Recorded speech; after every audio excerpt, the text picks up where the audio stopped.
Hello, I'm Green Giant. Seems like Harry hasn't really got a lot to say today. So, apparently it's just me today. So it's more like the middleman com show today, really. Anyway, forget all about it.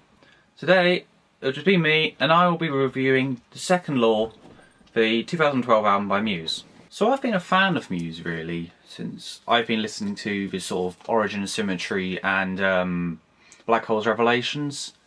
Probably my two favourite albums by them, but I've always listened to pretty much most of their stuff. So when the Resistance came out, I don't know, it was okay, but there was a lot of tracks I didn't really enjoy. I appreciated the sort of the composition values and, you know, the work they put into it, but as an overall album, I wasn't massively impressed. So back in, I think 2011,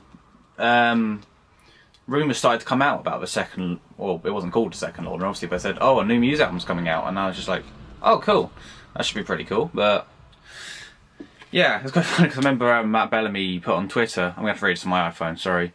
He jokingly described the album as a Christian gangster rap jazz odyssey with some ambient rebellious dubstep and face-melting metal flamenco, cowboy psychedelia on his Twitter account, which somewhat is true, I guess, of his album, because this album has no idea what it's doing. It does not stick to one genre at all. It's so confused, right, Harry? I mean, I think individually these songs really do work as individual sort of genre tracks, but when you put them into one big concoction, or whatever, I think that's a word, into the whole album, it feels really jarring when the song changes. It just doesn't really flow very well. So anyway, it's sort of old Muse with this new sort of dubstep element. Okay, I'll say I'm a fan of sort of dubstep, but for Muse, it's a bit of a strange change. I mean, I don't know, the band that was once sort of doing sort of space rocky sounds, Muse have always been a big operatic band who willing to change and try out new ideas. But I don't know, it's just dubstep doesn't feel right. But I'll talk more about the dubstep tracks when I actually get to them. So yeah, I'm gonna go through each track and give you my opinion on them. Noel Lennon isn't, but he's still here in spirit. So now the first track is Supremacy. One of my favourite tracks from the album. I really love the ending of this song. You know, when it really gets going, sort of elements of old Muse. And one of the most noticeable things about this track that you would find is it sort of sounds like it could be a James Bond song. Fans of Muse and James Bond said, I would love this to be the song for the next James Bond film. And there's even rumours about it going around, not from like the official James Bond people, because they completely denied it and said, oh, we've already chosen Adele, she was always going to be the choice. So, whatever, but I'm not saying it's a bad song, but Muse could have worked as well.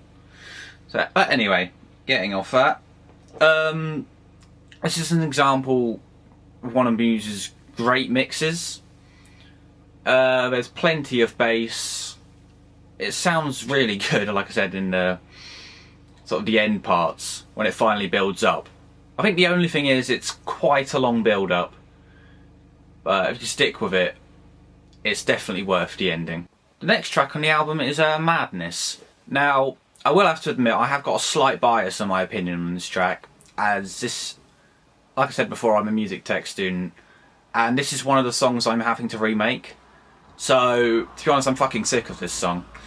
I've listened to it so many times. I just want to burn my ears out whenever I hear it now. But anyway, I'll try and give my opinion on it before I did the work and what I think about it. It's going to be quite hard to do, I think. But yeah, so I think the first thing I can say is obviously I appreciate the amount of work that he put into this track, because making it, I know how hard it is to try and match up these sounds to make it sound good. But yeah, overall, it's a sort of a more of a sort of a poppy sound for a song, and I don't know if that works. It gets very boring towards the end. You know, I can deal with it for a while, but solos, alright, I guess. Nothing really interesting. But it's definitely not one of the winning tracks on the album, I would say. I think a couple of interesting facts about this song, really, is that Matt Bellamy said that he's most proud of this song on the whole album, which I really don't get.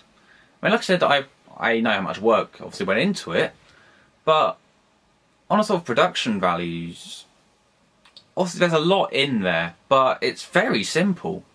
There's nothing special to it. I can't see this being a song that people are going to still be listening to in 20 years. This song will be forgotten, like the many Muse songs that are pretty awful. Another interesting fact is that Chris Martin from Coldplay said this is his favourite Muse song yet. The fuck? How? How is this your best song? Your favourite song from Muse? So many better songs. Knights of Sidonia, Plug-in Baby. Oh, I don't know. Maybe I'm just an old Muse fan and I'm just afraid of change, but I really can't see it. There's songs I much prefer on this album compared to that. But then again, he is in Coldplay and Coldplay are fucking shite, so his opinion doesn't really matter. Now the next song is Panic Station. This is definitely one of my favourite songs. I love the groove and the feel of it. It sort of reminds me of a sort of an old disco funk track, and it's awesome. People have sort of compared it to Stevie Wonder's Superstition, which it does sound a bit like, and an interesting fact is that the trumpet players on it did actually play on Stevie Wonder's Superstition, which I think is a nice little thing. God knows why they chose them, but awesome. It sort of reminds me of sort of a Queen bassist song, like Another One Bites the Dust. It's very bass led and like a really tight groove, which I love, and the massive operatic vocals really add to it. It's such a cool song. Love the fact that some solo is nice and simple. It's not really supposed to be a massive flashy song, it's just a song with a nice groove, I guess. So yeah, definitely one of the better tracks on the album. Okay, next we have Prelude. This really is just sort of a crossover between Panic Station and Survival, but I don't really feel it's necessary. It's a nice piece of music, but the album would still work without it. To be honest, it doesn't even serve as a crossover very well, because it's sort of, at the end of Prelude, before merging into Survival, it just sort of cuts a bit strangely, and it doesn't really fulfill the purpose. And once again, it's just, you know, a massive sort of tone and genre change, which is really weird. You've got from the start, you've got the Supremacy, the sort of James Bondy sounding with hard rock at the end of it. Awesome track. And you've got Madness, which is going sort of poppy sort of sound, you know, more modern. And then we go into Panic Station, a sort of funky disco groovy tune. And then it comes back down to Prelude. This, you know, this album's so confused, and I just really don't get it. But, you know, on their own, the songs work. Blending together, just no. You know, and Prelude, there's not really a lot to say about it. It's just a minute crossover. And the next track is Survival. And unless you were living under a rock in 2012, you would know that this was the official song for the London 2012 Olympics. I'm not going to deny it. I love this song. But as an Olympic song, I don't know. Is that really the best we could do for a London Olympics song? It's a massive event, 4 years to show off our whole country. I don't know. I mean, obviously it's the massive scale of the song. It's awesome. The huge chorus. But I find that start bit really annoying, by the way. Oh, oh, oh, oh. Fucking shut up. It gets really annoying. But as a whole, I really love that. It reminds me of a sort of a massive Queen sort of stadium rock song again, which I think sort of has always been a Muse theme, which is nice they've kept in. This song actually does reminded me more of an older Muse track, especially when you get into the chorus. And I'd have to say that chorus, it's probably one of my favourite Muse choruses from everything they've done. So, you know, overall it's a pretty good song. Now, we move on to the next track. Follow Me. Ah. No, this... I really don't enjoy this song. This song was apparently co-produced by Nero. But from what I can tell, they pretty much just gave it to Nero and said, yeah, fuck it, I'll do it. And I really don't enjoy it. Sort of a dancey, dubsteppy thing, which isn't really my sort of thing. And this is where the sort of the dubstep really starts coming into the album. And it doesn't work at all. I don't get why. How does this link from Survival? How can you go to this afterwards? You go from this massive stadium rock track, and then you throw in a dubstep track. I don't get it. But maybe it works in the dance dubstep scene. Perhaps Muse expanding into different areas, but it shouldn't be. It shouldn't be on the album, I don't think. Yeah, I think the most interesting fact to note about this track is the that sort of sound at the start of the song is Matt Bellamy's 1-year-old daughter's heartbeat, which he recorded on his iPhone, which I think is a really sort of nice production touch. Something nice to add in. It doesn't really excuse the fact the track's shit, but well done, Muse. You're trying to do things. Then the next track is Animals. And yeah, we're still in the pretty bad section. This is one of the, I guess you could say, filler tracks. It definitely feels like filler. And I really don't enjoy it. It's so repetitive. It goes on for way too long. If I was to listen to this album in full, well, I'll skip it. I wouldn't listen to it in full because it's just appalling. I really don't enjoy it. Once again, I appreciate the mix. It's a really tight song. It's just not a very interesting song, really. And I mean, well, quite a few of the songs in this album have sort of really deep meanings behind them. I'm just going to read out what Matt Bellamy said. I think Matt Bellamy said about it. Animals is about economies collapsing under the weight of stock market savagery, or industries desperate to advertise, franchise, kill the competition, and of the greed of bankers who Matt claims should kill themselves. Matt says this song is conjuring up the rawest form of that feeling of look what humans are capable of doing. It's shocking. A good point to make, I guess, you know. I appreciate the fact that Muse want to get these big meanings across to sort of help people make a sort of a stand and be informed of what's going on. But I don't know. I don't think the music does it justice. This massive meaning, and because of the music, which isn't very interesting, it can't keep me interested. Which is quite annoying, really, because it's an important thing which should be told around, but the music just doesn't swing it for me. I think one of the only interesting facts about this song is that it's in a 5/4 time signature, and it's the first Muse song to do that. You know, good for them trying something out.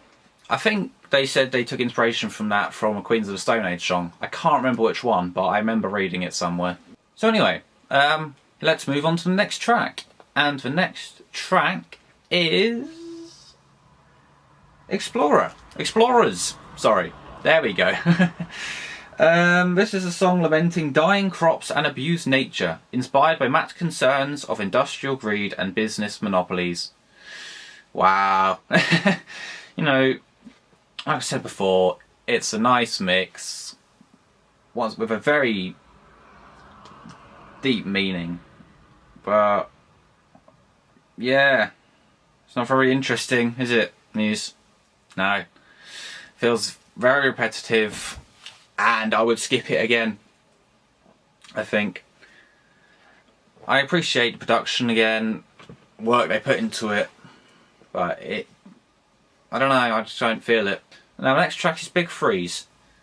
This is where the album picks up a little bit again. I don't mind Big Freeze. I'm not sure if everyone does, but I do quite appreciate it. Once again, it's a nice mix. I quite like the feel to it. People have said that the opening guitar line reminds them a bit of Map of the Problematic. I hope I said that right, but I think I did. Which, yeah, I can see. I remember Matt Bellamy saying, because he just bought a Boss pedal or something for it, and he claimed that they stole his idea from the pedal he created for Map of the Problematic. It's like, really, Bellamy? Really? If you wanted to sound the same, why didn't you just use the same fucking pedal and not get a massive argument about it? I don't know. Whatever. But yeah, overall, it's one of my, I guess I'd have to say, favourite tracks from the album. It's definitely not one of the best Muse songs though at all. And the next song off the album is Save Me. Not the Queen song, unfortunately. That would be much nicer. I love that song.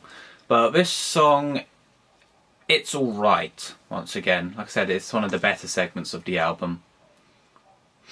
Overall, won't be a bit lost in the album. It's sung by Chris, this one, which is a nice change, but I don't know, it's not very, it's sort of interesting, but I don't know if I'll choose to listen to it. If it was on, I wouldn't mind, but it's definitely not one of my favourites on the album. It's quite nice, and that's about it really. Not a lot to talk about in that track, it's just a track. The next track on the album is Liquid State, which is the heaviest song on the album, and it's one of my favourite. This probably could have been an older Muse track, and I really enjoy it. It's another one of the songs sung by Chris. This is his little segment. I bet he really appreciates it. He loves that, isn't he? It's like, I'm finally getting to sing my own segment on a Muse album. I'm so happy. But yeah, he did. And it's one of those... This, and I forgot to mention, Save Me also. Save Me and Liquid State are both about Chris's struggles with alcoholism. And him trying to not overcome that, but his problems with that and whatever. Which, you know, it's good for him. Good thing to put in a song, I think. And I'm glad that he felt he could do that after, you know, struggles with that. It's a brave thing to do. Yeah, I definitely really like this song. One of the best songs on the album. I think I might have already said that, but once again, it's too big of a tone change for us to deal with. And I don't know, when you listen to the whole album through, it's, wow, this is getting heavy all of a sudden. And it's especially strange considering what the next track is. Unsustainable! Yeah, Unsustainable. Where do we start with this? This is where we get the real guitar sounds doing dubstep, which, pretty funky idea. I mean, if you like buying a million pedals to put through your guitar so it doesn't even sound like a guitar anymore, cool idea, experimenting new ideas. But overall, my god, this track. The whole sort of news thing through the start, I don't know, it's weird. When you listen to the sort of the string parts and sort of the orchestration, it's really nice, it's really well done. Then you get to the dubstep chorus, which is say what? And I don't know what's going on here. When you go from Liquid State, the heaviest song on the album, to the complete opposite, pretty much.